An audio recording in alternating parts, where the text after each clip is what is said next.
Hello everyone, I hope कि आप सभी लोग अच्छे से होंगे।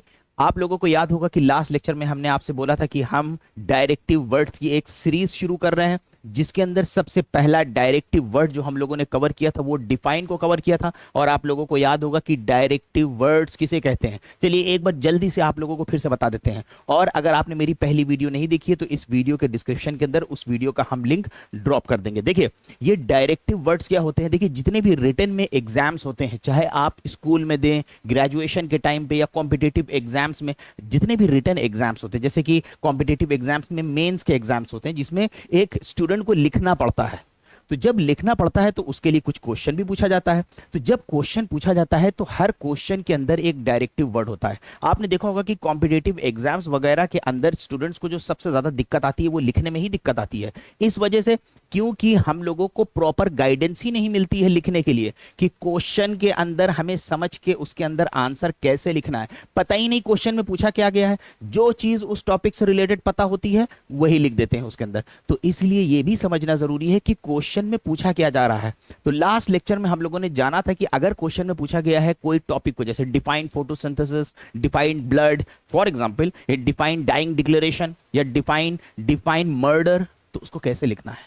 आज के हम लोग इस डायरेक्टिव वर्ड्स की अंदर हम लोग ये जानेंगे कि अगर क्वेश्चन में आता है डिस्क्राइब करने के लिए, तो इस डिस्क्राइब के अंदर हमें क्या लिखना है। आइए एक बार इस डिस्क्राइब को हम लोग थोड़ा सा डिफाइन से कंपेयर करके समझते हैं तो आपको काफी क्लैरिटी आ जाएगी। इसलिए हम आपको सजेस्ट करेंगे फिर से कि जो मेरी डिफाइन के ऊपर वीडियो है एक बार जरूर देख लें।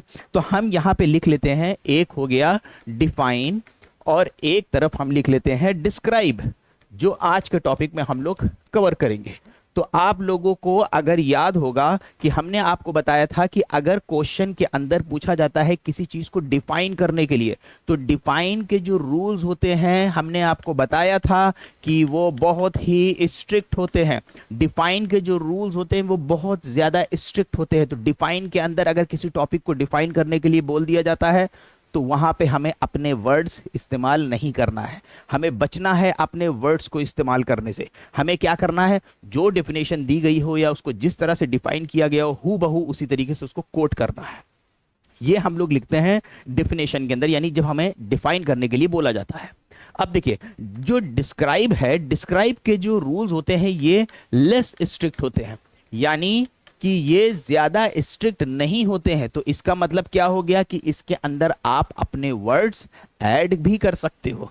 अब इसके अंदर क्या हुआ, देखिए डिफाइन के अंदर हम लोग जो एग्जैक्टली हमने डिफिनेशन पढ़ी है एग्जैक्टली उसे कोट करते हैं। जैसे फॉर एग्जांपल अगर लॉ की बात करें तो लॉ में जैसे फॉर एग्जांपल मर्डर को डिफाइन किया गया है। तो मर्डर को डिफाइन किया गया है, तो अगर हमसे पूछा जाएगा कि डिफाइन मर्डर, तो मर्डर की जो डिफिनेशन दी गई है, जैसे फॉर एग्जांपल आईपीसी के अंदर सेक्शन 300 में थी और अब बीएनएस के अंदर वो आ गई है सेक्शन 101 में, तो जो डिफिनेशन दी गई है वो आपको पूरी डिफिनेशन देना पड़ेगा, जो मर्डर की डिफिनेशन जिस तरीके से स्टैट्यूटरीली डिफाइन करी गई है। अब अगर मान लीजिए कि डिस्क्राइब करने को कोई टॉपिक बोल दिया जाता है, तो डिस्क्राइब में हम लोग क्या करेंगे। देखिए डिस्क्राइब के अंदर we can use our own words also, हम लोग अपने वर्ड्स भी उसके अंदर यूज कर सकते हैं। अब आपके दिमाग में यह आ रहा होगा कि सर अगर एग्जामिनर डिस्क्राइब करने के लिए पूछता है तो एक्चुअली में डिस्क्राइब में लिखना क्या है। ये सबसे अहम चीज है। डिफिनेशन तो आपको समझ में आ गया कि जो हूबहू आपने डिफिनेशन पढ़ी है उसको लिख दीजिए। तो वो डिफाइन करने के लिए हमेशा किसी स्पेसिफिक टर्म को पूछेगा, जैसे define photosynthesis, define dying declaration, define murder, define confession, define admission. हमेशा किसी स्पेसिफिक टर्म को डिफाइन करने के लिए बोलेगा, किसी प्रोसीजर को डिफाइन करने के लिए नहीं बोलेगा। बात समझिएगा, ध्यान दीजिए, हमेशा किसी स्पेसिफिक टर्म को डिफाइन करने के लिए बोलेगा। डिफाइन सन, डिफाइन मून। अगर किसी चीज में कोई प्रोसीजर है, प्रोसीजर को डिफाइन नहीं करने के लिए बोलेगा। अगर बोल देगा तो क्वेश्चन सही से फ्रेम नहीं हुआ है।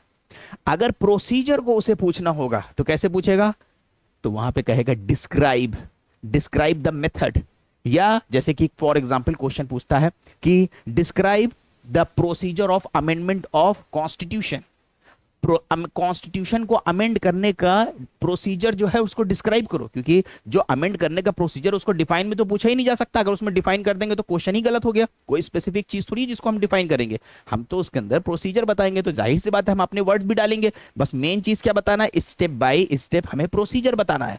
बात आपको समझ में आ गई? तो डिफाइन के अंदर हम लोग क्या चीजें लिखते हैं, किसी स्पेसिफिक चीज को पूछा जाता है। डिस्क्राइब हमेशा जैसे कोई प्रोसीजर हो गया किसी चीज को। अब ये तो आपको समझ में आ गया कि डिफाइन के अंदर जो चीज हूबहू पढ़ी उसको लिख दे। डिस्क्राइब के अंदर क्या करना, देखिए डिस्क्राइब के अंदर क्या होगा कि जैसे आप मान लीजिए अभी मुझे देख रहे हैं, आपने मुझे देखा, मैं आपने क्या क्या देखा यहाँ पे, आपने देखा मैं व्हाइट टी शर्ट पहने हुआ हूं, यहाँ पे लिखा हुआ है कुछ, एक बोर्ड है। जो चीज आपने यहाँ पे देखी है उन्हीं चीजों को आपको डिस्क्राइब में बताना होता है कि आपने क्या देखा। आपने देखा कि एक टीचर है जो पढ़ा रहे हैं, उनके एक हेडसेट लगा हुआ था, टी शर्ट पहने हुए थे, बोर्ड था, डिजिटल बोर्ड था। जो चीजें आपने देखी हैं उन्हीं चीजों को डिस्क्राइब में बताना होता है।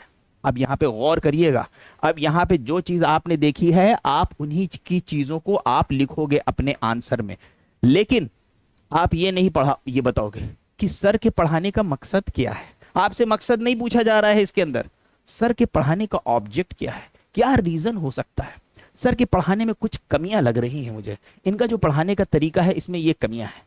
आपसे ये चीज नहीं पूछी गई है। डिस्क्राइब में आपको क्या बताना है, खाली जो आपने देखा कि हाँ सर जो है डायरेक्टिव वर्ड्स पढ़ा रहे हैं, उनकी सीरीज उन्होंने शुरू करी है और वो बोर्ड पे एक लिखते हैं जिसमें रेड और ब्लैक, ये आ जाती है चीजें डिस्क्रिप्शन, जिसमें हम लोग बोलते हैं डिस्क्रिप्शन दो, उसका डिस्क्रिप्शन।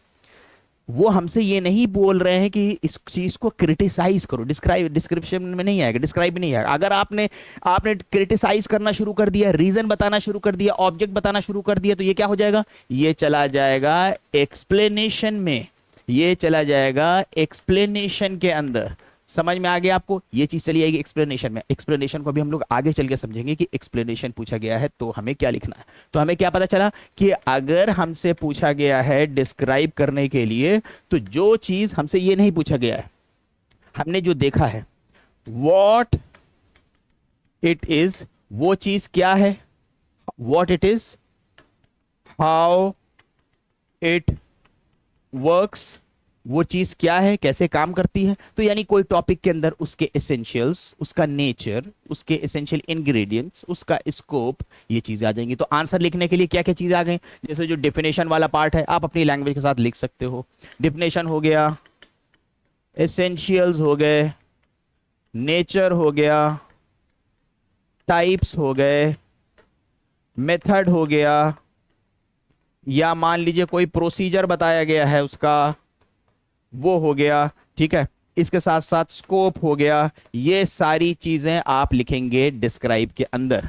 क्या नहीं लिखेंगे, क्या चीजें आपको नहीं लिखना है, अवॉइड क्या करना है, आपको अवॉइड करना है बताने के लिए, जैसे उस चीज का ऑब्जेक्ट क्या है, उसका रीजन क्या है, उसका बैकग्राउंड क्या है, उसकी हिस्ट्री क्या है, ठीक है, उसका क्रिटिसिज्म क्या है, आपकी पर्सनल ओपिनियन, ये सब नहीं चाहिए डिस्क्राइब करने के लिए। समझ में आ गया आपको? आइए आपके सामने एक एग्जाम्पल दिखाते हैं जो क्वेश्चंस आम तौर पे पूछे गए हैं। तो जैसे हमने आपको बताया कि डिस्क्राइब करने के लिए वो क्वेश्चन ऐसे चीज को नहीं पूछते हैं जिसके अंदर कोई डिफिनेशन वाला पार्ट हो, वो डिफाइन के अंदर जाता है। तो स्पेसिफिक चीज को नहीं पूछते हैं कि इसको डिफाइन करो। जैसे देखिए ये क्वेश्चन पूछा गया है, describe the essential ingredients of murder under section 300 of IPC. Section 300 IPC के अंदर जो मर्डर के एसेंशियल्स हैं उनको डिस्क्राइब करो। डिस्क्राइब मतलब उनको बताओ क्या है वो, तो डिस्क्राइब करो, describe the essential ingredients of murder. उसी के साथ साथ देखिए एक क्वेश्चन आपको और दिखाते हैं। देखिए जो क्वेश्चन पूछे जाते हैं आमतौर पे, अब जैसे ये क्वेश्चन देखिए, describe the procedure of amendment of constitution of India. Constitution of India के अंदर अमेंडमेंट का प्रोसीजर क्या है। यहां पे अगर डिफाइन कर देंगे, अब यहां पे डिफाइन कर देंगे तो क्वेश्चन सही नहीं रहेगा, प्रॉपर नहीं रहेगा। प्रोसीजर को कैसे डिफाइन किया जाएगा, हाँ, डिस्क्राइब कहना ज्यादा सही, जिसका हम एक्चुअली में डिस्क्रिप्शन दे सकते हैं कि कैसे step by step Indian constitution को अमेंड किया जाता है। तो आई होप कि आपको समझ में आए होंगे ये दोनों डायरेक्टिव वर्ड्स की डेफिनेशन में आपको क्या लिखना होता है, और डिस्क्राइब करने के लिए बोला गया है तो हमें क्वेश्चन के अंदर क्या लिखना होता है। इसके साथ साथ जैसे कुछ चीजें और है इससे रिलेटेड गाइड आपके लिए, जैसे कि मान लीजिए कि अगर क्वेश्चन कभी कदार आप पूछते हैं कि कितने मार्क्स में कितना लिखना है, तो जैसे आप ये देख लीजिए 5 मार्क्स का क्वेश्चन पूछा गया है, A4 साइज है कॉपी, तो 1 पेज इनफ होगा। 10 पेज के हिसाब से 2 से 2.5 पेज। 15 मार्क्स का 3 से 3.5। आमतौर पे जो सबसे आइडियल मार्क्स है जो डिस्क्राइब के साथ पूछा जाता है वो 10 मार्क्स है।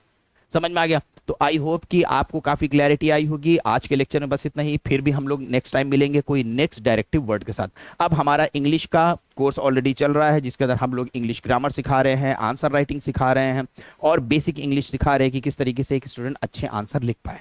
हमारे कोर्स की डिटेल जानने के लिए वीडियो के डिस्क्रिप्शन में आपको नंबर मिल जाएगा, आप वहां से ले सकते हैं। Thanks for watching, have a good day.